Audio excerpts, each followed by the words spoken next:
Hi all, welcome to competitive cracker. എക്കണോമിക്സിൻ്റെ question analyse ചെയ്യാനായിട്ടാണ് വന്നിരിക്കുന്നത്. കാരണം നമുക്ക് കഴിഞ്ഞ പ്രാവശ്യത്തെ പോലെ ഒരു കുറച്ച് എന്നാ പറയണേ ഡയറക്റ്റ് ആയിട്ടുള്ള ക്വസ്റ്റ്യൻസോ അല്ലെങ്കിൽ പ്രീവിയസ് ഇയർ ക്വസ്റ്റ്യൻസോ ഒന്നും കാണാനായിട്ട് ഈ ഒരു ക്വസ്റ്റ്യൻ പേപ്പറിനകത്ത് പറ്റിയിട്ടില്ല. അപ്പം കഴിഞ്ഞ പ്രാവശ്യത്തേക്കാൾ ടഫർ ആയിട്ടുള്ള ഒരു എക്സാം ആയിരുന്നു ഇപ്രാവശ്യം എന്ന് വേണം നമ്മൾ മനസ്സിലാക്കാൻ വേണ്ടിയിട്ട്. അപ്പോൾ നമുക്ക് പറഞ്ഞ പോലെ എക്സ്പെക്ട് ചെയ്യാൻ പറ്റുന്നു, ഈ പറഞ്ഞ പോലെ കട്ട് ഓഫ് എക്സ്പെക്ട് ചെയ്യാൻ പറ്റും. നമുക്ക് ഈ പറഞ്ഞ പോലെ എന്ത് കൺസെപ്റ്റ് ക്ലാരിറ്റി ഇല്ലാതെ എഴുതാൻ പറ്റുന്ന ഒരു പരീക്ഷ അല്ലായിരുന്നു. സാധാരണ ഉള്ളതിനേക്കാൾ കുറച്ചുകൂടെ കടുപ്പമുള്ള ഒരു പരീക്ഷയായിട്ടായിരുന്നു നമ്മൾ ഇതിനെ ഇപ്രാവശ്യം കണ്ടേക്കുന്നത്. അല്ലെങ്കിൽ ക്വസ്റ്റിൻ്റെ പാറ്റേണിൽ ഒരു വ്യത്യാസം വന്നിട്ടുണ്ട്. നമ്മൾ ഒരുപാട് കേട്ടിട്ടില്ലാത്ത കുറച്ച് തിയറികൾ ഈ പറഞ്ഞ പോലെ ആഡ് ആയിട്ടുണ്ട്. അപ്പോൾ അങ്ങനെ കുറച്ച് കാര്യങ്ങളാണ് ബേസിക്കലി ഇതിനകത്ത് നമുക്ക് ഒരു ഓവർവ്യൂ ആയിട്ട് പറയാനായിട്ട് പറ്റുന്നത്. കമ്പാരിറ്റീവ്ലി കഴിഞ്ഞ തവണത്തേക്കാൾ കുറച്ചുകൂടെ ടഫറായ ഒരു എക്സാം ആയിരുന്നു ഈ പ്രാവശ്യത്തെ സെറ്റിൻ്റെ എന്ന് മാത്രം ഒരു പ്രൈമറിലി നമുക്ക് പറയാനായിട്ട് പറ്റും. പ്രൈമറി നമുക്ക് പറയാൻ പറ്റുന്നത് ബേസിക്കലി ഇതാണ്. ഇനി നമ്മൾ ഇതിൻ്റെ ചോദ്യങ്ങളിലേക്ക് പോരുവാണെങ്കിൽ ആദ്യത്തെ ചോദ്യം എന്ന് പറയുന്നത് according to Adam Smith the fundamental canons of taxation are നമുക്ക് ബേസിക് ആയിട്ട് പറയാൻ പറ്റുന്ന ഉത്തരവാണ് ഈ പറയുന്ന equity certainty convenience and economy എന്ന് പറയുന്നത്. കാരണം നമുക്ക് എഫിഷ്യൻസി, എഫക്റ്റീവ്നെസ്, സിംപ്ലിസിറ്റി ഇത് എടുത്താലും നമുക്ക് ഈ പറഞ്ഞ ഒത്തിരി സംശയത്തിന്റെ പ്രശ്നമൊന്നും വരുന്നില്ല. അക്കോർഡിംഗ് ടു ആഡം സ്മിത്ത് നമുക്കറിയാം fundamental cannons of taxation extend അല്ല, നമ്മൾ ആദ്യത്തെ ഏറ്റവും പ്രധാനപ്പെട്ട 4 കാനോൺസ് ഓഫ് ടാക്സേഷൻ എന്ന് പറയുന്നത് 4 നമുക്ക് അറിയാനായിട്ട് പറ്റും. ഇനി under floating exchange rate system country എന്താണ് ഒരു ഫ്ലോട്ടിംഗ് എക്സ്ചേഞ്ച് റേറ്റ് സിസ്റ്റത്തിനകത്തെ ഒരു രാജ്യത്തിന്റെ കാര്യങ്ങൾ എങ്ങനെയാണ് എന്നുള്ളതാണ് ചോദ്യം. നമുക്ക് എളുപ്പത്തിൽ പറയാൻ പറ്റും. Allows its currency value to fluctuate freely according to the market. അത് ആ പേരിൻ്റെ അകത്ത് തന്നെ ഉണ്ടല്ലോ, ഫ്ലോട്ടിംഗ് എന്ന് പറയുമ്പോൾ അതിനകത്ത് തന്നെ നമുക്ക് ഇതിനകത്ത് മനസ്സിലാക്കാൻ പറ്റുന്ന കാര്യമാണ്.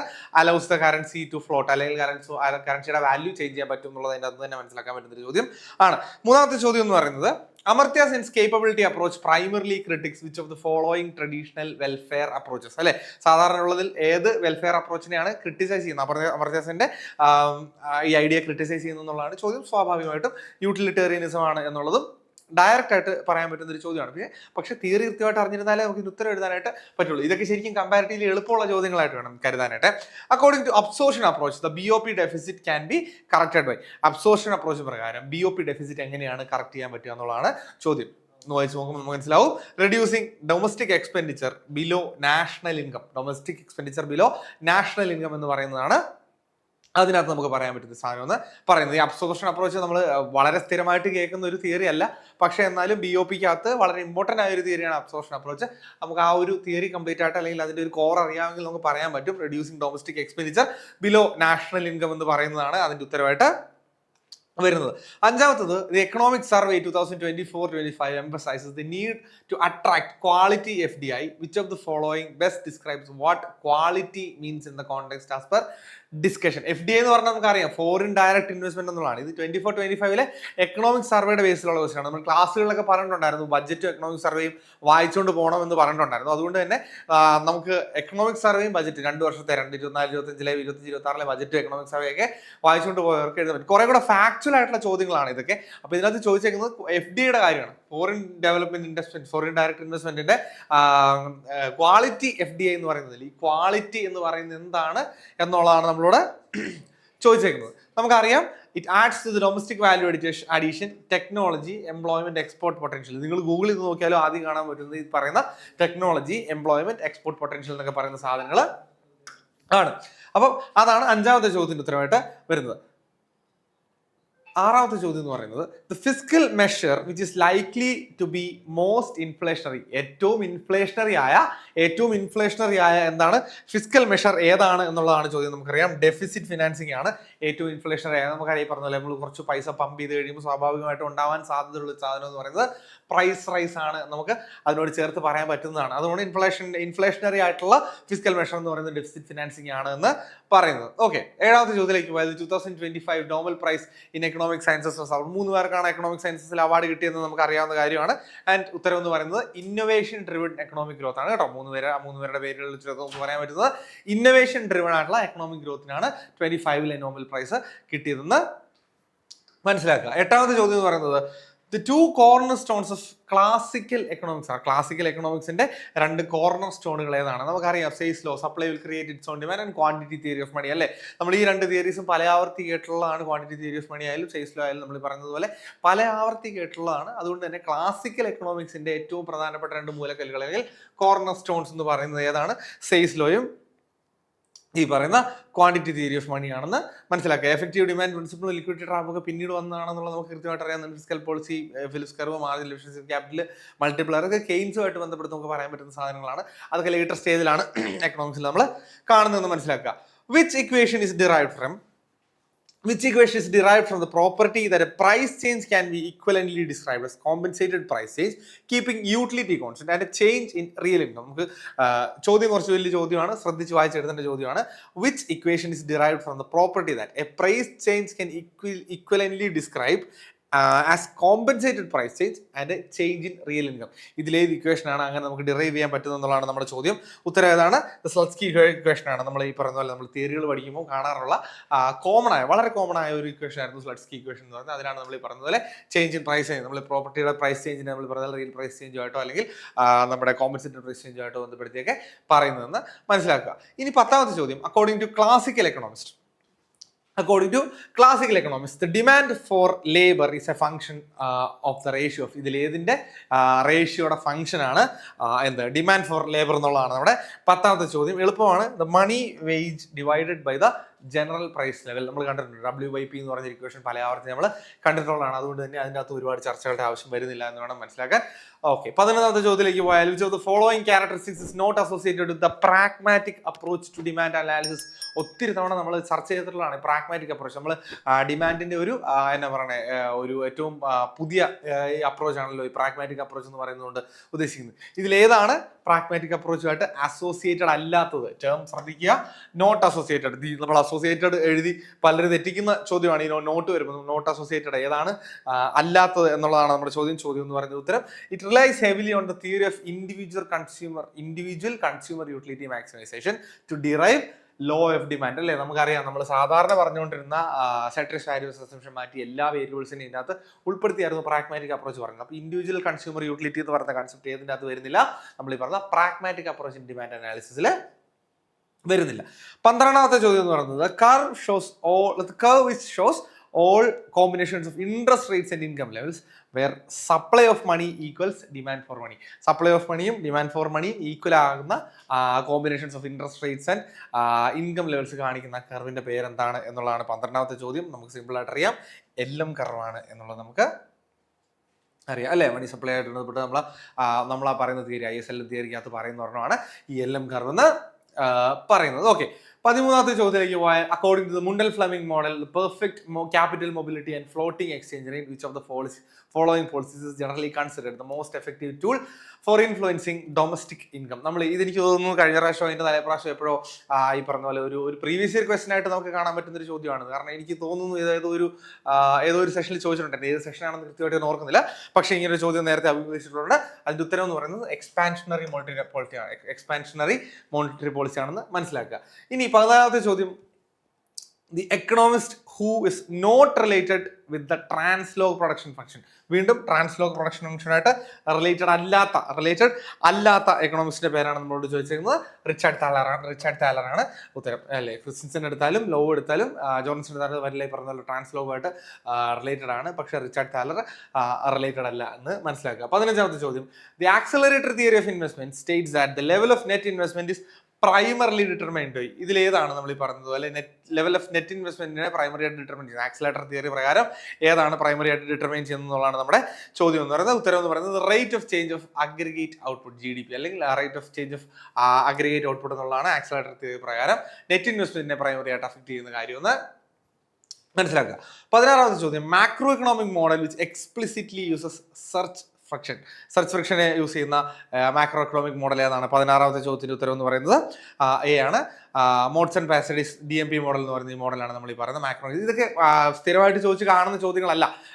കുറച്ച് വ്യത്യസ്തമായ അല്ലെങ്കിൽ എന്നാ പറയുന്നത് പാറ്റേണിലുള്ള ഒരു വ്യത്യാസം നമുക്ക് മനസ്സിലാകുന്ന ഇതുപോലുള്ള ചോദ്യങ്ങൾ ഇതാണ്. നമുക്ക് എളുപിടിന്ന് ഉത്തരം എഴുതാൻ പറ്റുന്ന ഡയറക്റ്റ് ചോദ്യമാണ് ഇതെന്ന് പറയാനായിട്ട് പറ്റില്ല. Which of the following describes the phenomena phenomena where people do something primarily because other people doing it. നമുക്ക് ഇത് വളരെ എളുപ്പത്തിൽ എഴുതാനായിട്ട് പറ്റുന്ന ഒരു ചോദ്യമാണ്.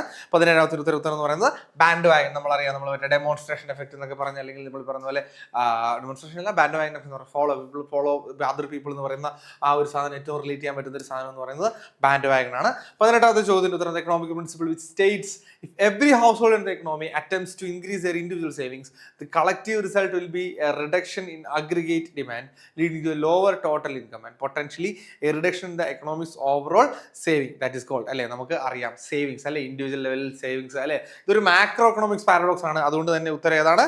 പാരഡോക്സ് ഓഫ് ത്രിഫ്റ്റ് ആണ്. നമ്മളിത് ഏറ്റവും ബേസിക് ആണ്, നമ്മൾ ഡിഗ്രി ലെവൽ മുതൽ കേട്ട് വരുന്ന ഒരു ചോദ്യമാണ് ഈ ചോദ്യം എന്ന് പറയുന്നത്. 19ാമത്തെ ചോദ്യം എന്ന് പറയുന്നത് the Samuelson multiplier accelerator model of the trade cycle which combination in the Samuelson multiplier accelerator model of trade cycle, which combination of the marginal propensity to consume and accelerator coefficients leads to explosive growth വരുന്ന combination ഏതാണ് എന്നുള്ളതാണ് ചോദ്യം. സാമുൽസന്റെ multiplier accelerator മോഡലിനകത്തെ ചോദ്യം ഏതാണെന്നുള്ളതാണ്. High C and high V രണ്ടും ഈ പറയുന്നത് പോലെ ഹൈ ആണെങ്കിലാണ് നമ്മൾ ഈ പറയുന്നത് പോലെ ഗ്രോത്ത് എക്സ്പോണൻഷ്യൽ ആയിട്ട് അല്ലെങ്കിൽ ഗ്രോത്ത് എക്സ്പ്ലോസീവ് ആകുന്നതെന്നാണ് നമ്മൾ ഈ ഒരു ചോദ്യത്തിൻ്റെ അകത്തുനിന്ന് മനസ്സിലാക്കുന്നത്. 20ാമത്തെ ചോദ്യം, the long run Phillips curve is vertical because in long run. എന്ത് കാരണം കൊണ്ടാണ് ലോങ് റണ്ണിൽ ഫിലിപ്സ് കർവ് വെർട്ടിക്കൽ ആയിട്ടിരിക്കുന്നത് എന്നുള്ളതാണ് നമ്മുടെ ചോദ്യം. സിമ്പിൾ ഉത്തരം, workers and firms expectations of inflation fully adjust to the actual inflation rate. Actual inflation റേറ്റുമായിട്ട് ചേരുന്നത് കൊണ്ടാണ് അത് വെർട്ടിക്കലായിട്ട് പോകുന്നത് എന്നുള്ളത് നമ്മൾ മനസ്സിലാക്കുക. 21ാമത്തെ ചോദ്യം, the economic principle states that consumption habits are sticky and irreversible in the downward direction. Sticky and irreversible in downward direction എന്ന് പറയുന്നത് നമുക്ക് കൃത്യമായിട്ട് അറിയാവുന്ന ചോദ്യമാണ്. അതേതാണ്? 21ാം ചോദ്യം അല്ലേ. അതെന്ന് പറയുന്നത് നമ്മൾ ഈ പറഞ്ഞതുപോലെ പാസ്റ്റ് പീക്ക് ഇൻകം എഫക്ട്. നമുക്കറിയാം, നമ്മൾ ഒരു എന്താ പറയുക, റാച്ചറ്റ് എഫക്ട് എന്നൊക്കെ നമ്മൾ നേരത്തെ പറയുന്ന ഒരു സാധനമായിരുന്നു.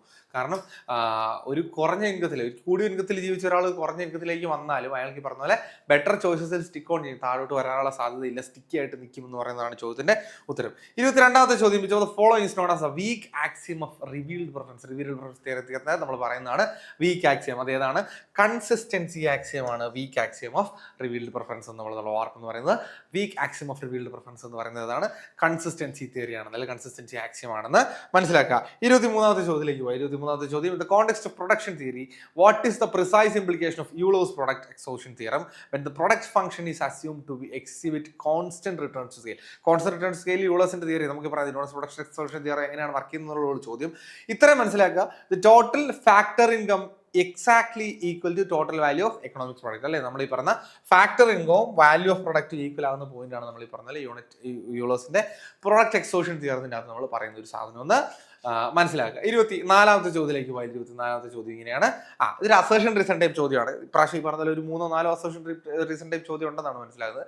ഇതും ഈ പറഞ്ഞത് നമ്മൾ നേരത്തെ ചർച്ച ചെയ്തിട്ടുള്ളതാണ്. ഈ അസേഷൻ എഴുതിയിട്ട് എന്താ പറയുക, അതിൻ്റെ കൂട്ടത്തിൽ ഒരു ബിക്കോസ് ഇട്ട് വായിച്ചാൽ നമുക്ക് ലോജിക്കലി റിലേറ്റ് ചെയ്യാൻ പറ്റുമോ എന്ന് നോക്കാന്നൊക്കെ നമ്മൾ നേരത്തെ സംസാരിച്ചിട്ടുള്ളതാണ്. 24ാമത്തെ ചോദ്യം, അസേഷൻ ഇതാണ്, for a normal good decrease in its price will unambiguously lead to an increase in the quantity demanded. നമുക്കറിയാം അസേഷൻ, അത് കേൾക്കുമ്പോൾ തന്നെ മനസ്സിലാവും അത് ഈ പറഞ്ഞ പോലെ ശരിയായിട്ടുള്ളൊരു കാര്യമാണ്. ഇനി ബി, അതിന്റെ റീസൺ ആയിട്ട് പറഞ്ഞേക്കുന്നത്, income effect associated with price decrease for a normal good is positive, meaning the increase in real income leads the consumer to buy more of that good. Normal good ആണ്, നമ്മൾ ഇതിനകത്ത് തിരിച്ചിന്തിക്കട്ടായിട്ട് വരുന്നില്ല. സാധാരണ theory എല്ലാം applicable ആവുന്നത് normal ഗുഡിൻ്റെ അകത്ത്. ഇതിൻ്റെ അകത്തും അങ്ങനെ തന്നെ, അങ്ങനെ തന്നെ. കാരണം നമുക്ക് ഒരു ഇൻഫീരിയർ ഗുഡ് എടുത്താലോ അല്ലെങ്കിൽ ഒരു ഗിഫിൻ ഗുഡ് എടുത്താലോ വർക്ക് ചെയ്യുന്ന പോലെ അല്ല ഇൻകം എഫക്ട് വർക്ക് ചെയ്യുക. ഇവിടെ ഡയറക്റ്റ് ആയിട്ടുള്ള എഫക്റ്റ് ആണ്. അതുകൊണ്ട് തന്നെ A is true, R is true and A is the correct explanation. R is the correct explanation of A എന്ന് പറയുന്നതാണ്. ഓപ്ഷൻ A ആണ് നമ്മുടെ ഉത്തരവായിട്ട് വരുന്നത്. ഓക്കെ, 25ാമത്തെ ചോദ്യത്തിലേക്ക് പോയി. 25ാമത്തെ ചോദ്യം, arrange the following steps in correct logical sequence the leader firm must follow determine the profit maximising output in Stackelberg duopoly model. വീണ്ടും സ്റ്റാക്കിൾബർഗ് ഡ്യുവോപോളി മോഡൽ അറിയാമെങ്കിൽ എഴുതാൻ പറ്റുന്ന ഒരു ചോദ്യമാണ് ഇത്. അപ്പം അതിനകത്ത് എങ്ങനെയാണ് ഇതിന്റെ ഒരു ഓർഡർ എന്ന് പറയുന്നത്? ഓർഡർ നോക്കിയാൽ നമുക്ക് മനസ്സിലാവും. ഓപ്ഷൻ ബി ആണ് നമ്മുടെ ഓർഡർ. രണ്ടാമത്തെ ആദ്യം, അതായത് firm determines optimal reaction function that firm B will use to respond to any firm A's output choices. രണ്ടാമത് വരുന്നത് firm A's substitutes the derived reaction function of follower into firm A's on profit maximizing equation. പിന്നെ firm maximizes its profit with respect to the quantity of optimal profit maximizing output. And നാലാമത് firm B observes the output of firm A and sets its own output based on its previously determined reaction function. അപ്പോൾ ആ ഒരു ഓർഡറിലാണ് ഈ കാര്യങ്ങൾ പോകുന്നത്. 25ാമത്തെ ചോദ്യത്തിൻ്റെ ഉത്തരം option B ആണ്.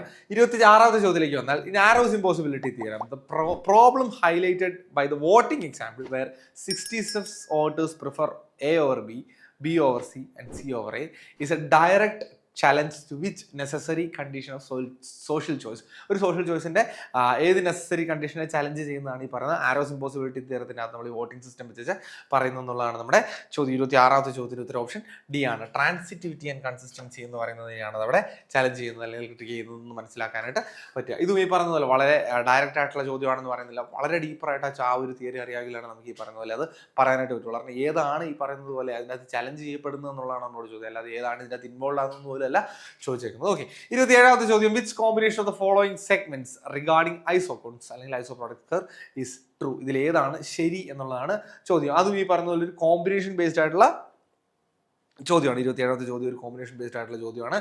നമുക്കറിയാം സ്ലോപ്പ് ഓഫ് എൻ ഐസോകോൺ തെറ്റായിട്ടുള്ളത് നോക്കിയാൽ മതി അല്ലേ. The economic region of production is characterised positively slope production എന്ന് പറയുന്നത് തെറ്റായിട്ടുള്ള ഓപ്ഷൻ ആണ്. An isocost lying above and to the right of another isocon represents lower എന്ന് പറയുന്നത് കൊണ്ട് അതും തെറ്റാണ്. പിന്നെ 1ഉം 4ഉം അല്ലേ ശരിയുള്ളൂ. സ്വാഭാവികമായിട്ട് ഏതായിരിക്കും ഉത്തരം? ഓപ്ഷൻ ബി ആയിരിക്കും നമ്മുടെ ഉത്തരം. ഓപ്ഷൻ ബി ആയിരിക്കും നമ്മുടെ 27ാമത്തെ ചോദ്യത്തിന്റെ ഉത്തരം. ഇത് കോഡ് ബി ആണ് ഡിസ്കസ് ചെയ്യുന്നത് കേട്ടോ, കോഡ് ബി ആണ് ഡിസ്കസ് ചെയ്തുകൊണ്ടിരിക്കുന്നത്.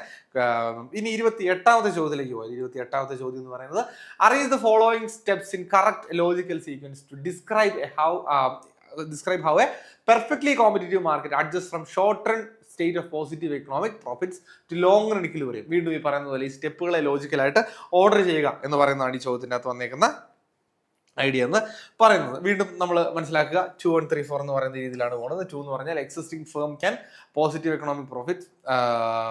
ഇനി 1 എന്ന് പറയുന്നത് new firms attracted to market and enter the industry. നമുക്കറിയാം ഇത് പെർഫെക്റ്റ്ലി കോമ്പറ്റീവ് മാർക്കറ്റ് ആകുമ്പോൾ തന്നെ നമുക്ക് പറഞ്ഞ ഫ്രീ എൻട്രി ഫ്രീ എക്സിറ്റ് ഒക്കെ ആണെന്ന് നമ്മൾ കേട്ടിട്ടുള്ളതാണ്. സ്വാഭാവികമായിട്ടും 28 എന്ന് പറഞ്ഞാൽ 2 1 3 4 ഒത്തിരി സമയം അതിന് പുറത്ത് കളയുന്നില്ല. Okay, match following list on economics list two concepts. നമുക്കറിയാം ആ ഓരോ എക്കണോമിക്സിന്റെ കൺസെപ്റ്റിന്റെ പേര് വെച്ച് നമുക്ക് ഇത് പറയാനായിട്ട് പറ്റും. 29ാമത്തെ ചോദ്യം. 29ാമത്തെ ചോദ്യത്തിന് ഉത്തരം ഓപ്ഷൻ ഫിലിപ്പ് 16. നമുക്കറിയാം 29ാമത്തെ നമുക്ക് പറഞ്ഞ പ്രൊഡക്ഷൻ ഫംഗ്ഷനുമായിട്ട് ബന്ധപ്പെട്ടാണ് ഫിലിപ്പ് 16 വരുന്നത്. റൊണാൾഡ് കോസ് തിയറം നമ്മൾ ഒത്തിരി തവണ കേട്ടിട്ടുള്ളതാണ്. അത് നമുക്ക് ട്രാൻസാക്ഷൻ കോസ്റ്റുമായിട്ട് ബന്ധപ്പെട്ടാണ്. ഷംപീറ്ററിന്റെ തിയറി നമുക്കറിയാം, ക്രിയേറ്റീവ് ഡിസ്ട്രക്ഷൻ ആണ് ഷംപീറ്ററിന്റെ തിയറി. ആൻഡ് എഡ്ജ്വർത്തിന്റെ കോൺട്രാക്ട് കർവ് ആണെന്ന് നമുക്ക് അറിയാം. ആക്ച്വലി എനിക്ക് തോന്നുന്നു ഇത് ഒറ്റ ഒരെണ്ണം അറിയാമെങ്കിൽ തന്നെ, എഡ്ജ്വർത്തിന്റെ ഒരൊറ്റ ചോദ്യം അറിയാമെങ്കിൽ തന്നെ നമുക്ക് ആകെ ഒറ്റ ഓപ്ഷനല്ലേ ഉള്ളൂ, D2 വരുന്ന ഒറ്റ ഓപ്ഷനല്ലേ ഉള്ളൂ. സ്വാഭാവികമായിട്ടും 29 ആണ് കേട്ടോ. അത് ഒരൊറ്റ ഒരെണ്ണം അറിയാമെങ്കിൽ തന്നെ നമുക്ക് ആ മാത്സ് ഫോളോയിങ് എഴുതാനായിട്ട് പറ്റും. എല്ലാം ഒന്നും അറിയത്തില്ലെങ്കിലും നമുക്ക് പറയുന്ന പോലെ എഴുതാനായിട്ട് പറ്റും. ഇത് ഡയറക്റ്റ് തിയറിയുടെ പേരല്ല കൊടുത്തേക്കുന്നതാണ്. ഇപ്പം അതിനകത്ത് വന്നേക്കുന്ന കൺസെപ്റ്റുമായിട്ട് ബന്ധപ്പെടുത്തിയാണല്ലോ പറഞ്ഞിരുന്നത്. തിയറിയുടെ പേരാണെങ്കിൽ ചിലപ്പോൾ നമ്മൾ ഓർത്തിരിക്കും. ഈ കൺസെപ്റ്റുകളൊക്കെ ആകുമ്പോൾ തിയറിയും കൂടെ അറിയാമെങ്കിൽ നമുക്ക് ഈ പറയുന്ന പോലെ ചേർത്ത് പറയാനായിട്ട് പറ്റുള്ളൂ അല്ലേ. 30ാമത്തെ ചോദ്യത്തിലേക്ക് വന്നാൽ ഫോളോയിങ് ലിസ്റ്റ് വൺ വീണ്ടും പ്രൊഡക്ഷൻ കൺസെപ്റ്റിന്റെ സിമ്പിൾ ഡെഫിനേഷനാണ് ചോദ്യം. നമുക്ക് നോക്കാം. ഐസോകോണ്ട് എന്താണ്, ഐസോകോസ്റ്റ് എന്താണ്, റിഡ്ജ് ലൈൻ എന്താണ്, ഐസോക്ലൈൻ എന്താണ്, ഇങ്ങനെയുള്ള 4 സാധനങ്ങളാണ് ഇതിനകത്ത് വന്നേക്കുന്നത്. വീണ്ടും ഈ പറഞ്ഞ ഒരു മാച്ച് ദ ഫോളോയിങ് ക്വസ്റ്റൻ ആയതുകൊണ്ട് അതങ്ങനെ വരാൻ സാധ്യതയുള്ളൂ എന്ന് മനസ്സിലാക്കാം. ക്വാണ്ടിറ്റി ആയിട്ട് ബന്ധപ്പെട്ടതാണ് ഐസോ കോണ്ടിൻ്റെ അകത്ത് വരേണ്ടത് അല്ലേ, കോസ്റ്റുമായിട്ട് ബന്ധപ്പെട്ടതാണ് ഐസോ കോസ്റ്റിൻ്റെ അകത്ത് വരേണ്ടത്. അതുകൊണ്ട് തന്നെ നമുക്ക് ഈ പറഞ്ഞ പോലെ സിമ്പിളായിട്ട് ഇതിൻ്റെ ഉത്തരം എഴുതാനായിട്ട് പറ്റും. കാരണം 30ാമത്തെ ക്വസ്റ്റിന് ഉത്തരം ഐസോ കോണ്ട് വരുന്നത് combination of 2 inputs maximum quantity അല്ലേ, identical maximum quantity of output create ചെയ്യാൻ പറ്റുന്ന ഐസോ കോണ്ടാണെന്ന് നമുക്ക് എഴുതാം. ഐസോ കോസ്റ്റ് ലൈൻ ഈ പറയുന്ന പോലെ all input combination that create same total cost ആണെന്ന് നമുക്ക് എഴുതാം അല്ലേ. ഇനി റിഡ്ജ് ലൈൻ എന്താണ്? റിഡ്ജ് ലൈൻ എന്ന് പറഞ്ഞാൽ നമുക്കറിയാം ബൗണ്ടറി ഓഫ് ലൈൻസ് ഐസോകോൺ മാപ്പിന്റെ ഈ പറഞ്ഞ പോലെ അത് പറയാനായിട്ട് പറ്റും. ഐസോക്ലൈൻ മിച്ചമുള്ള ഒന്നേ ഉള്ളൂ, അതാണ് isocline, showing all points on isoquant map where MRTS is constant അല്ലേ.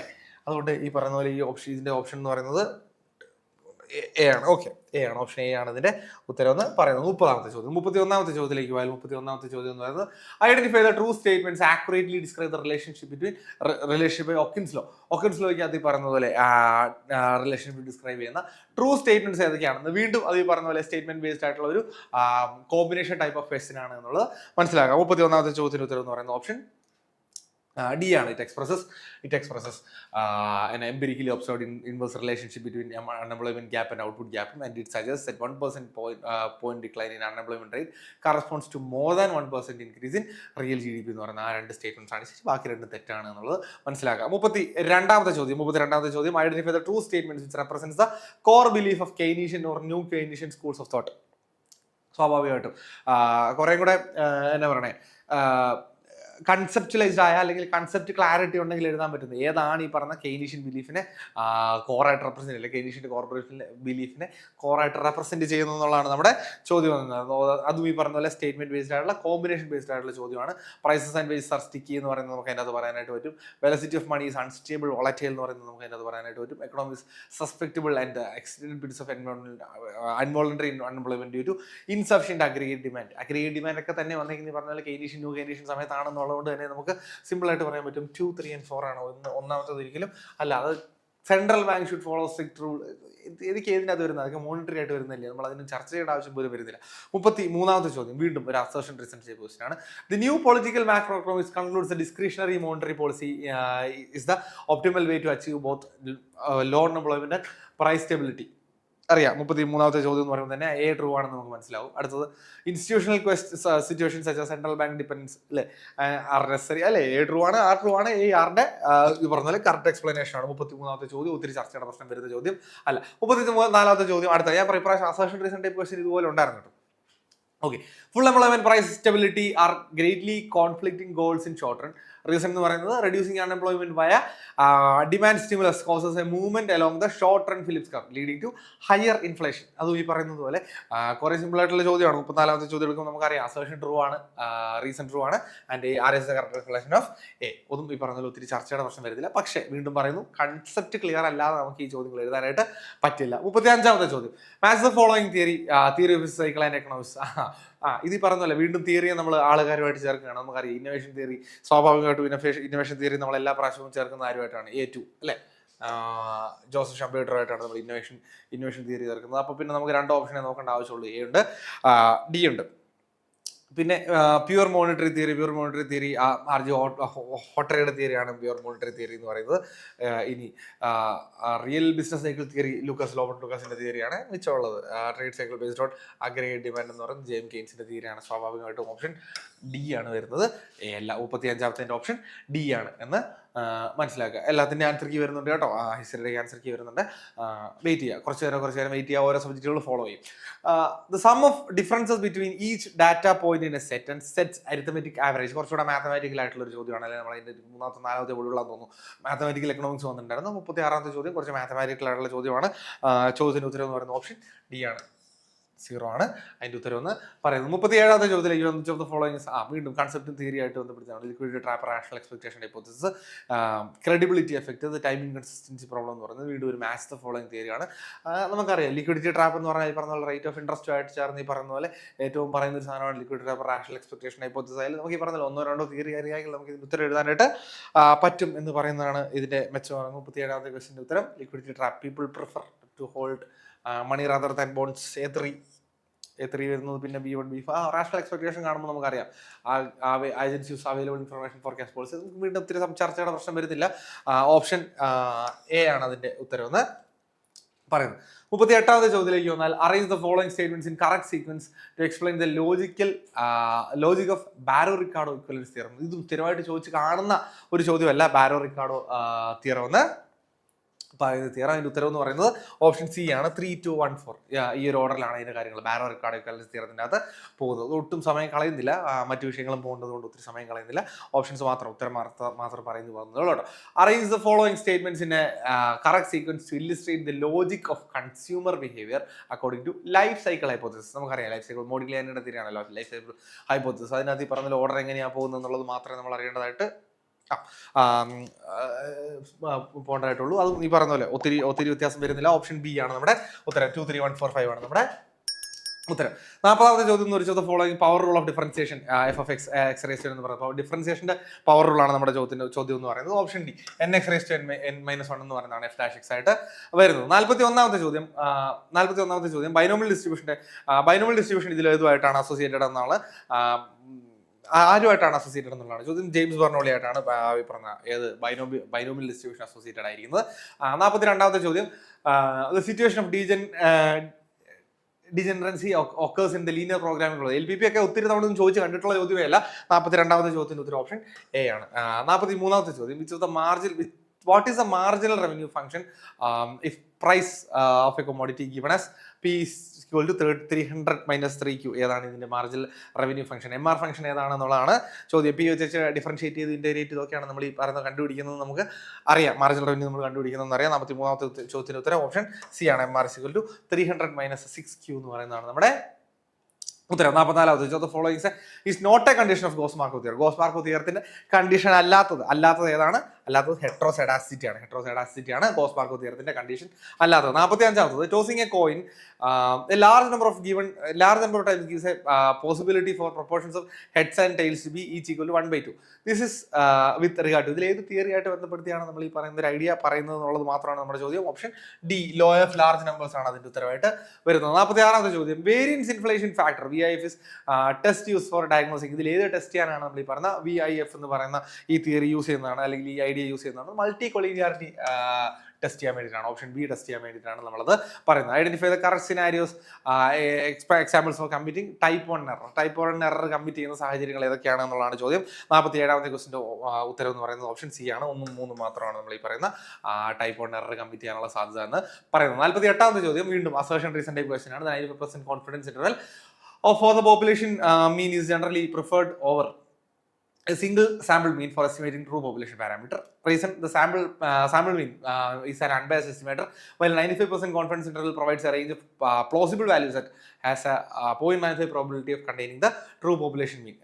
കുറച്ച് കൺഫ്യൂസിംഗ് ആയിട്ടുള്ള സ്റ്റേറ്റ്മെന്റ് ആണ്, പക്ഷേ ഈ പറയുന്ന പോലെ കുറച്ചൊന്ന് ഇരുത്തി വായിച്ചാൽ നമുക്ക് മനസ്സിലാക്കാവുന്നതേ ഉള്ളൂ. 48ാമത്തെ ചോദ്യത്തിന് ഉത്തരം ഓപ്ഷൻ എ ആണ്. Both A and R are true and R is correct explanation of A. 49 വീണ്ടും അസേർഷൻ റീസൺ ടൈപ്പ് ആണ്. The redistribution must be used instead of the asset distribution for hypothesis testing about a population mean when population standard deviation is unknown.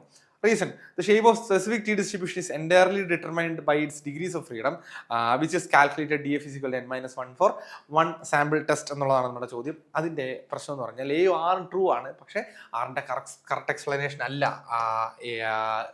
എയുടെ correct explanation അല്ല R എന്ന് പറയുന്നതാണ് അതിന്റെ ഒരു വിഷയം എന്ന് പറയുന്നത്. 50ാമത്തെ ചോദ്യം സ്റ്റാറ്റിസ്റ്റിക്കൽ ടെസ്റ്റിനെ ആളുകളുമായിട്ട് ചേർക്കുന്നതാണ്. അതും ഈ പറഞ്ഞല്ലോ student test, F test, chi square test, correlation test ഒക്കെ നമ്മുടെ കയ്യിലുണ്ട്. അതിനെ നമുക്ക് ഡയറക്റ്റായിട്ട് റിലേറ്റ് ചെയ്യാൻ പറ്റുന്നത് A3, B4, C1, D2 എന്ന അളവിൽ ആണ്. ഓക്കെ, 51ാമത്തെ ചോദ്യത്തിലേക്ക് പോയാൽ 51ാമത്തെ ചോദ്യം primary difference between physical quality of life index and PQLയും HDAയും തമ്മിലുള്ള വ്യത്യാസം എന്താണ് എന്നുള്ളതാണ് ചോദ്യം. വീണ്ടും ഡെവലപ്മെന്റ് എക്കണോമിക്സിലേക്കൊക്കെ വരുന്നതാണ്. ഓപ്ഷൻ ബി സ്റ്റാൻഡേർഡ് ഓഫ് ലിവിങ്ങും അല്ലെ, ഇപ്പോൾ PQLലേക്ക് അത് സ്റ്റാൻഡേർഡ് ഓഫ് ലിവിങ് എക്സ്ക്ലൂഡ് ചെയ്യപ്പെടുന്നു എന്നുള്ളതാണ് അതിന്റെ ഉത്തരവെന്ന് പറയുന്നത്. 52ാമത്തെ ചോദ്യം economics most prominently associated with theory that backwash effect is stronger than spread effect. അതുമായിട്ട് ബന്ധപ്പെട്ട് പറയുന്ന തിയറി ആരാണ്? ഇതിനകത്തിലെ ഐഡിയ എന്ന് പറയുന്നത് Gunnar ബ്രദറാണ്.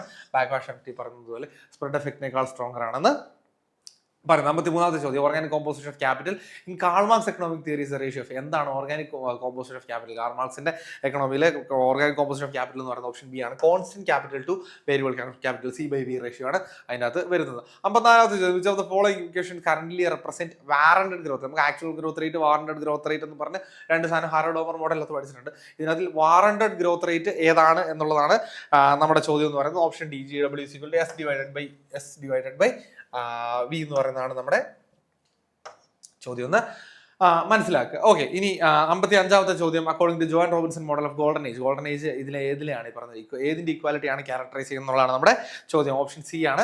Growth rate of capital and growth rate of labour ആണ് അതിനകത്ത് ക്യാരക്ടറൈസേഷൻ ആയിട്ട് വരുന്നത്. 56ാമത്തെ ചോദ്യത്തിലേക്ക് പോയാൽ 56ാമത്തെ ചോദ്യം എന്ന് പറയുന്നത് ഇതാണ്. Which of the following describes the key mechanism for economic ഗ്രോത്തിന്?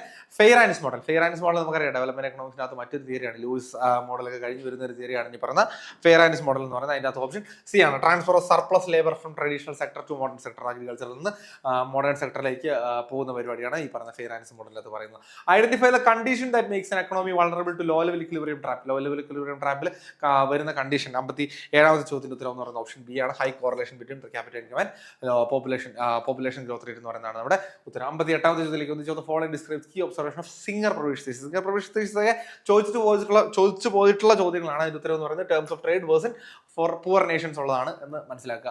69ാമത്തെ ചോദ്യം identify the statements which correctly describe the hedonic pricing method എന്നുള്ളതാണ് നമ്മുടെ അടുത്ത ചോദ്യത്തിന്റെ ഉത്തരം എന്ന് പറയുന്ന ഓപ്ഷൻ സി ആണ്. 1 and 3 മാത്രമാണ് ഈ പറഞ്ഞ ഹെഡോണിക് പ്രൈസിംഗുമായിട്ട് ബന്ധപ്പെട്ട് നമുക്ക് എളുപ്പ ഉത്തരം പറയാൻ പറ്റുന്ന ഉത്തരം എന്ന് പറയുന്നത്. ഇനി 60ാമത്തെ ചോദ്യം identify the statements which correctly describe the contingent valuation മെത്തേഡുമായിട്ട് ബന്ധപ്പെട്ട് ശരിയായിട്ടുള്ള ഉത്തരം ഏതാണ്? ശരിയായിട്ടുള്ള ഉത്തരം ഓപ്ഷൻ ഡി 1, 2, 4 മാത്രമാണ്. 3 എന്ന് പറയുന്ന സ്റ്റേറ്റ്മെന്റ് തെറ്റാണ്. It infers a value of real estate prices എന്ന് പറയുന്നത് തെറ്റായിട്ടുള്ള ഒരു ഓപ്ഷൻ ആണ്. Which of the following purposes for the holding money is Baumol-Tobin model primarily designed to explain. Baumol-Tobin model explain ചെയ്തതാണ് ട്രാൻസാക്ഷൻ ഡിമാൻഡ് ആണ് Baumol-Tobin മോഡലിനകത്ത് explain ചെയ്യപ്പെട്ടിരിക്കുന്നത്.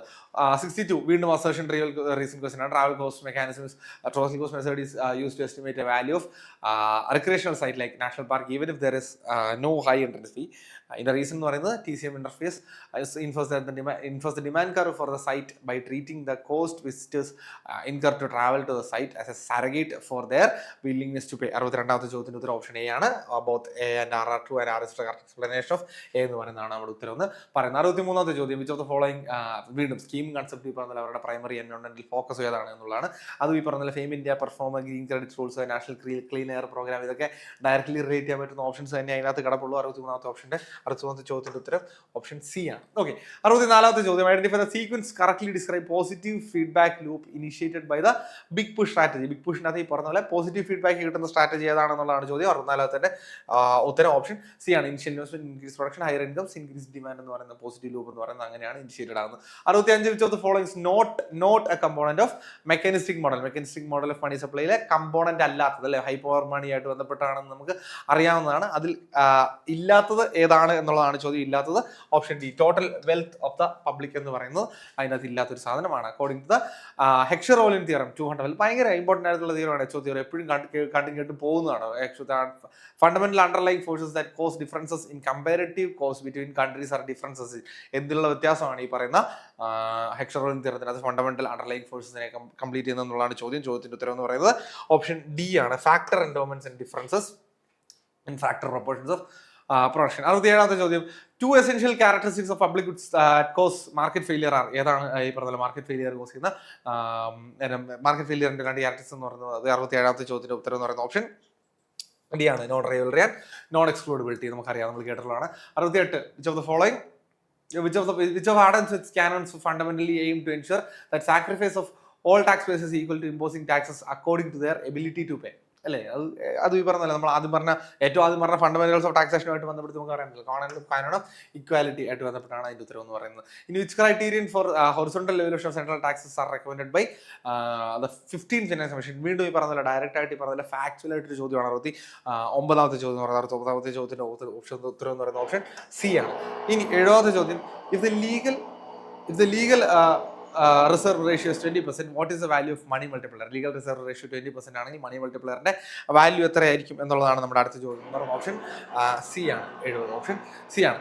71 according to Stolper Samuelson which of the following directly affects ഈ പറഞ്ഞ tariff in small Nations. അടുത്തത് സ്റ്റോപ്ലർ സാമ്പിൾസണുമായിട്ട് ബന്ധപ്പെടുത്തി പറയാൻ പറ്റുന്ന ഏറ്റവും എളുപ്പമുള്ള ഉത്തരമാണ് ഈ പറയുന്ന ഡയറക്റ്റ് ക്വസ്റ്റൻ ആണ്. ഇതിൻ്റെ ഒത്തിരി സംശയിക്കാനൊന്നുമില്ല. 71ാമത്തെ ഉത്തരം ഓപ്ഷൻ ബി ആണ്. 1 and 2 ആണ് നമ്മുടെ ഉത്തരം. 72ാമത്തെ ചോദ്യത്തിന് ഉത്തരം order of the following 4 stages of economic integration is from lowest to high level. നമുക്കറിയാം ഈ എക്കണോമിക് ഇന്റഗ്രേഷൻ എന്ന് പറഞ്ഞാൽ രാജ്യങ്ങൾ തമ്മിലുള്ള എക്കണോമിക് ഇന്റഗ്രേഷൻ ആണ് ഇതിനകത്ത് ഉദ്ദേശിക്കുന്നത്. ഓപ്ഷൻ സി ആണ് ഉത്തരം. 4, 3, 1, 2 ഏറ്റവും ചെറുതിൽ നിന്ന് ഏറ്റവും വലുതിലേക്ക് ഈ പറയുന്ന പോലെ 4, 3, 1, 2 ആണ് നമ്മുടെ ഉത്തരവായിട്ട് വരുന്നത്. 73ാമത്തെ ചോദ്യത്തിന് ഉത്തരം എന്ന് പറയുന്നത് 73ാമത്തെ ചോദ്യം വിച്ച് ഓഫ് ദ വീണ്ടും കൺസെപ്റ്റ് ഡിസ്ക്രിപ്ഷൻസ് നമ്മൾ ഈ പറഞ്ഞ ചേർക്കാണ്.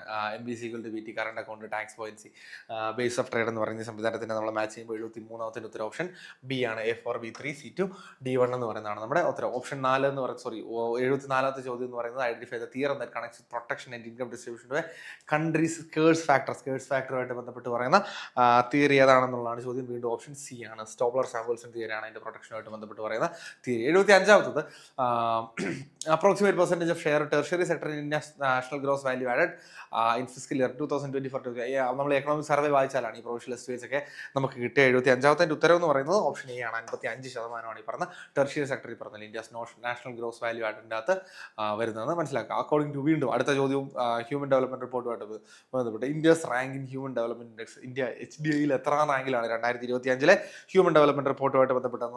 130ാമത്തെ രാജ്യമാണ് രാജ്യമായിട്ടാണ് ഇന്ത്യ വരുന്നതെന്ന് മനസ്സിലാക്കുക. ഓപ്ഷൻ സി ആണ് ഉത്തരം. 77ാമത്തെ ചോദ്യം from the financial year 2022 onwards, the rain-fed area development scheme has been integrated into ഏതുമായിട്ട് ബന്ധപ്പെട്ടാണ് rain-fed ഏരിയ ഇൻ്റഗ്രേറ്റ് ചെയ്തേക്കുന്നത് എന്നുള്ളതാണ് നമ്മുടെ അടുത്ത ചോദ്യം. രാഷ്ട്രീയ കൃഷി വികാസ് യോജനയായിട്ടാണ് ചേർത്തേക്കുന്ന. ഓപ്ഷൻ സി ആണ്. Based on the NITI Aayog report, which of the following measures should be undertaken to improve India's fiscal position and boost India's public investment? 78ാമത്തെ ചോദ്യം വളരെ സിമ്പിൾ ആയിട്ടുള്ള ചോദ്യം. അതിന്റെ ഓപ്ഷൻ സി ആണ്. 1, 2 and 4 ആണ്. ഇല്ല. Maintain the nominal exchange rate within target 2% എന്ന് പറയുന്നത് ഈ പറയുന്ന പോലെ അതിനകത്തിൽ ചേർക്കുന്ന ഒരു ഉത്തരം അല്ല. 79ാമത്തെ ചോദ്യത്തിന്റെ ഉത്തരം, which of the following is powered chat board. വളരെ കോമൺ ആയിട്ട് ഇപ്പോൾ നമ്മൾ കേട്ട് വരുന്നത് ഒരു കറണ്ട് ഈ പറഞ്ഞ കണ്ടംപററി ആയിട്ടുള്ള ഒരു ചോദ്യമാണ്.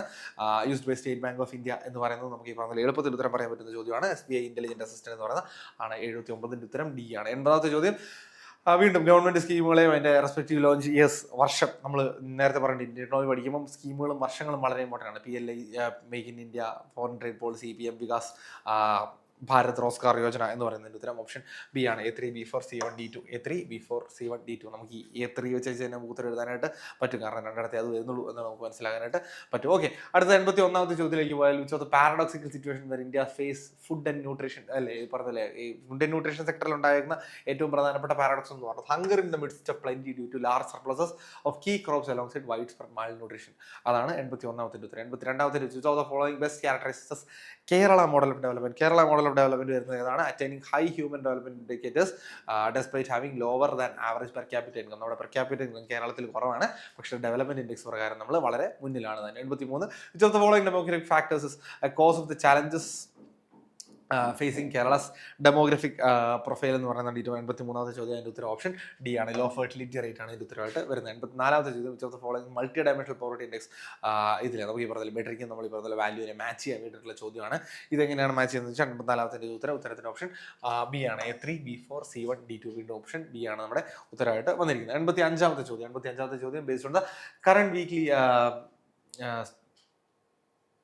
data 2023-24 as the following categories. Kerala in descending order of unemployment rate. അത് ഈ പറയുന്ന പോലെ നമുക്ക് ഈ അറേഞ്ച് ചെയ്യാനുള്ള മറ്റൊരു ചോദ്യമാണ് 85ാമത്തെ ചോദ്യമായിട്ട് വന്നിരിക്കുന്നത്. 85ാമത്തെ ചോദ്യത്തിൻ്റെ ഉത്തരം ഓപ്ഷൻ സി ആണ്. ഇനി 86ാമത്തെ ചോദ്യം, in the constant elasticity demand function, അത് which of the coefficient represent price എലാസ്റ്റിറ്റിയെ കാണിക്കുന്ന ചോദ്യം ഏതാണ് എന്നുള്ളതാണ് 86ാമത്തെ. ഇതിനകത്തിൽ ഏതാണ് പ്രൈസ് എലാസ്റ്റിസിറ്റിയെ റെപ്രസെന്റ് ചെയ്യുന്നത് എന്നുള്ളത് മാത്രമേ നമുക്ക് മനസ്സിലാക്കേണ്ടതായിട്ടുള്ളൂ. അത് ബി ആണ്. B1 ആണ് നമ്മുടെ ഓപ്ഷൻ എന്ന് പറയുന്നത്. 87, net national product of market price minus net national product at factor കോസ്റ്റിക്കൽ അല്ലേ? മാർക്കറ്റ് പ്രൈസിലും ഫാക്ടർ കോസ്റ്റിലുള്ള നെറ്റ് നാഷണൽ പ്രൊഡക്റ്റുകളെ കുറച്ചാൽ എന്താണ് കിട്ടുന്നത്? ഇത് നമ്മൾ എല്ലാ നെറ്റും ഈ പറയുന്നത് പോലെ അല്ലെ, എല്ലാ മാർക്കറ്റ് പ്രൈസിനെ നാഷണൽ പ്രോഡക്റ്റ് അല്ലെ മാർക്കറ്റ് പ്രൈസിനെ ഫാക്ടർ കോസ്റ്റ് ആക്കാൻ വേണ്ടിയിട്ടുള്ള ആ ഡിഫറൻസ് ആണ് ഇതിൻ്റെ അകത്തും വരാനായിട്ട് പോകുന്നത്. അത് നെറ്റ് ഇൻഡയറക്ട് ടാക്സസ് ആണെന്ന് മനസ്സിലാക്കുക. 88ാമത്തെ ചോദ്യം, which solid waste management involves minimizing the amount of waste generated in the first place, such as reusable containers or buying products with less packaging. ഇതിൽ ഏതാണ് അതുമായിട്ട് ബന്ധപ്പെടുത്തി നമുക്ക് പറയാൻ പറ്റുന്നത്? 88ാമത്തെ ചോദ്യത്തിൻ്റെ ഉത്തരം ഓപ്ഷൻ ഡി ആണ്. സോഴ്സ് റിഡക്ഷൻ ആണ്. ഇനി 89ാമത്തെ ക്രാമേഴ്സ് റൂൾ, നമ്മൾ ഇതുമായിട്ടൊക്കെ ബന്ധപ്പെടുത്തും മെട്രിക്സ് ഒക്കെ പഠിക്കുമ്പോൾ നമ്മൾ പഠിക്കുന്ന സാധനമാണ്. 89ാമത്തെ ചോദ്യം എന്ന് പറയുന്നത് Cramer's rule is only applicable if എപ്പോഴാണ് ക്രാമേഴ്സ് റൂൾ ആപ്ലിക്കബിൾ ആകുന്നതാണ് ചോദ്യം. The determinant of coefficient A is known zero. ഒരു നോൺ സീറോ മെട്രിക്സ് ആണെങ്കിൽ മാത്രമേ നമുക്ക് പറഞ്ഞത് നമുക്ക് ചെയ്യാനായിട്ട് പറ്റുള്ളൂ. പ്രിസണേഴ്സ് ഡിലമ, ഇതിന്റെ ഒന്നും കണക്കുകൾ ഇപ്രാവശ്യം ചോദിച്ച് കണ്ടില്ലേ? In the prisoner's dilemma, which what is the result if both prisoners choosing their rational self interested strategy? രണ്ടുപേരും ഒരുപോലെയാണ് യൂസ് ചെയ്യുമെങ്കിൽ അതിൻ്റെ ഉത്തരം എന്താണ്? രണ്ടുപേരും കൺഫ്യൂസ് ചെയ്യാം. ഓപ്ഷൻ എ ആണ് അതിന്റെ സാധ്യത എന്ന് പറയുന്നത്. 91ാമത്തെ concept of law of equi marginal utility ആരാണ് ആദ്യമായിട്ട് പ്രപ്പോസ് ചെയ്തത്? ആൽഫ്രഡ് മാർഷലാണ് ഇക്വി മാർജിനൽ യൂട്ടിലിറ്റി ആദ്യമായിട്ട് പ്രപ്പോസ് ചെയ്തത്. According to the indifference curve analysis, ഇതൊക്കെ കുറച്ചുകൂടി എളുപ്പമുള്ള ചോദ്യങ്ങളാണ് വരുന്നത്. Must satisfied at the which of the following condition must be satisfied at the point of consumer ഇക്വിലിബ്രിയത്തിൽ ഏതൊക്കെ കാര്യങ്ങളാണ് ഇതിനകത്ത് സാറ്റിസ്ഫൈഡ് ആവേണ്ടതാണെന്നാണ് അടുത്ത ചോദ്യം എന്ന് പറയുന്നത്. ഓപ്ഷൻ ഡി ആണ് ഉത്തരം. 2, 3 and 4 ഒന്നാമത്തെ സാറ്റിസ്ഫൈഡ് ചെയ്യേണ്ട ആവശ്യമില്ല. ഇൻഡിഫറൻസ് കർവിനെ ബഡ്ജറ്റ് ലൈൻ കട്ട് ചെയ്യേണ്ട സാഹചര്യം ഇല്ല. ടാൻജന്റ് ആവേണ്ട കാര്യമുള്ളൂ. നമ്മൾ നേരത്തെ കേട്ടിട്ടുള്ളതാണ്. When a cartel maximise profit, എന്താണ് ഒരു കാർട്ടിൽ പ്രോഫിറ്റ് മാക്സിമൈസ് ചെയ്യുമ്പോൾ സംഭവിക്കുന്നത് എന്താണ്? Industry output is restricted to raise price. അടുത്തത് 94ാമത്തെ ചോദ്യം, which condition is excluded from the basic assumptions of orders in general equilibrium model. General equilibrium മോഡലിനകത്ത് വരുന്നത് ഏതാണ്?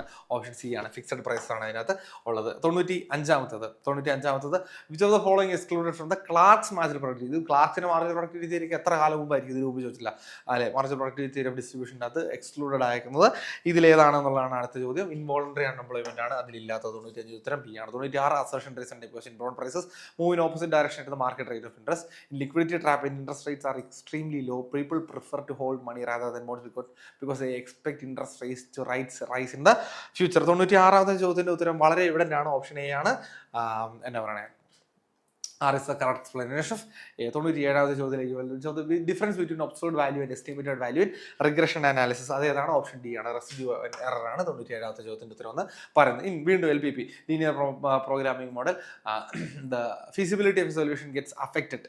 Solution set gets affected. എപ്പോഴാണ് ഫീസിബിലിറ്റി ഓഫ് സൊല്യൂഷൻ അഫക്റ്റഡ് ആവുന്നത്? 98ന്റെ ഉത്തരം എന്ന് പറയുന്നത് ഓപ്ഷൻ ഡി ആണ്, change in the right hand side of values of the region. 99ാമത്തെ ചോദ്യം, which of the following problems can arise if one or more CLRM assumptions are violated. ഈ പറയുന്ന CLRM അസംഷൻസ് ഏതെങ്കിലും വയലേറ്റഡ് ആവുകയാണെങ്കിൽ ഈ പറയുന്ന പോലെ ഏത് പ്രോബ്ലമാണ് അറൈസ് ചെയ്യുന്നത് എന്നുള്ളതാണ് ചോദ്യം. ഓപ്ഷൻ ഡി ആണ്. എല്ലാ പ്രശ്നങ്ങളും ഇതിനകത്തിൽ ഉണ്ടാകാനുള്ള സാധ്യത, ലോസ് ഓഫ് ഒപ്റ്റിമാലിറ്റി ആയാലും അതുപോലെ ഇങ്ങോട്ടല്ല, എല്ലാം ഈ പറയുന്ന പോലെ ഇതിനകത്തിൽ ഇൻവോൾവ് ആകാനുള്ള സാധ്യത ഉണ്ട്. 100ാമത്തെ ചോദ്യം, in perfect multicollinearity, if perfect multicollinearity exists in the regression model, standard errors of the estimated coefficients become. എന്താണ് സ്റ്റാൻഡേർഡ് എറേഴ്സിന് സംഭവിക്കുക?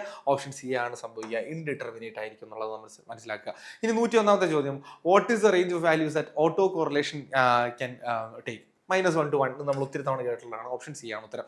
102ാമത്, research design which involves the observation of same sample over a period of time is called dash design. ഇതിൽ ഏതാണ് ഈ പറഞ്ഞത്? Observation sample ഒരേ പീരീഡിൽ ഒരുപോലെയാണ് ഇരിക്കുന്നത്, അതിനാണ് നമ്മൾ ലോഞ്ചിറ്റ്യൂഡിനൽ ഡിസൈൻ എന്ന് പറയാം. ഓപ്ഷൻ ഡി ആണ് അതിന്റെ ഉത്തരം. 103ാമത്തെ ചോദ്യം എന്ന് പറയുന്നത് ഫേസ് ഓഫ് ഡെമോഗ്രാഫിക് ഡിവിഡൻഡ് എന്ന് പറഞ്ഞാൽ നമുക്കറിയാം, ഈ പറഞ്ഞ പോലെ നമ്മൾ ഈ പറഞ്ഞ പോപ്പുലേഷൻ, വർക്കിംഗ് ഏജ് പോപ്പുലേഷൻ കൂടുതലുള്ള സാഹചര്യമാണ്. അതുകൊണ്ട് തന്നെ economic benefits resulting from larger share of working age people എന്നുള്ളതാണ് അതിന്റെ ഉത്തരം. ഓപ്ഷൻ 104.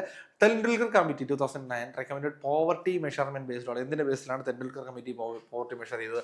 കൺസംഷൻ എക്സ്പെൻഡിച്ചറിന്റെ ബേസിലാണ് മെഷർ ചെയ്തത്. 105ാമത്തെ ചോദ്യം, which of the following is not primary objective of Atmanirbhar Bharat Abhiyan announce in 2020. 2020 announce ചെയ്ത ആത്മനിർഭർ ഭാരത് അഭിയാന്റെ ഒബ്ജക്റ്റീവ് അല്ലാത്തത്, പ്രൈമറി ഒബ്ജക്റ്റീവ് അല്ലാത്തത് ഏത് ആണെന്നുള്ളതാണ് ചോദ്യം. ഓപ്ഷൻ ബി ആണ്, 3 only. Complete privatisation of public sector enterprises എന്ന് പറയുന്നത് അതിന്റെ ഒരു പ്രൈമറി ഇതായിട്ട് കാണാനായിട്ട് പറ്റില്ല. 106ാമത്തെ ചോദ്യം, the product linked incentive scheme was launch with aim to. എന്തിനു വേണ്ടിയിട്ടാണ് നമ്മൾ ഈ പറഞ്ഞ പ്രൊഡക്റ്റ് ലിങ്ക്ഡ് PLA സ്കീം നമ്മൾ എന്തിനാണ് ലോഞ്ച് ചെയ്തതെന്നുള്ളതാണ് നമ്മുടെ ചോദ്യം എന്ന് പറയുന്നത്. Option D, strengthen the domestic manufacturing and promote exports എന്നുള്ളതാണ് അതിന്റെ ഉത്തരവായിട്ട് വരുന്നത്. 107ാമത്തെ ചോദ്യം, in the union budget 2025-26 the credit guarantee limit for micro and small enterprises was proposed to be raised from 5 crore. മുമ്പേ 5 കോടി ആയിരുന്നു, 5 കോടിയിൽ നിന്ന് എങ്ങോട്ട് ഉയർത്തി എന്നുള്ളതാണ് ചോദ്യം. 10 കോടിയിലേക്ക് ഉയർത്തി. 107 ഉത്തരം ഓപ്ഷൻ സി ആണ്. 108, physical responsibility and budget management FRBM act aims to. എന്തിനു വേണ്ടിയിട്ടാണ് physical responsibility and budget management act വന്നത്? ഓപ്ഷൻ സി ആണ്, reduce physical deficit and ensure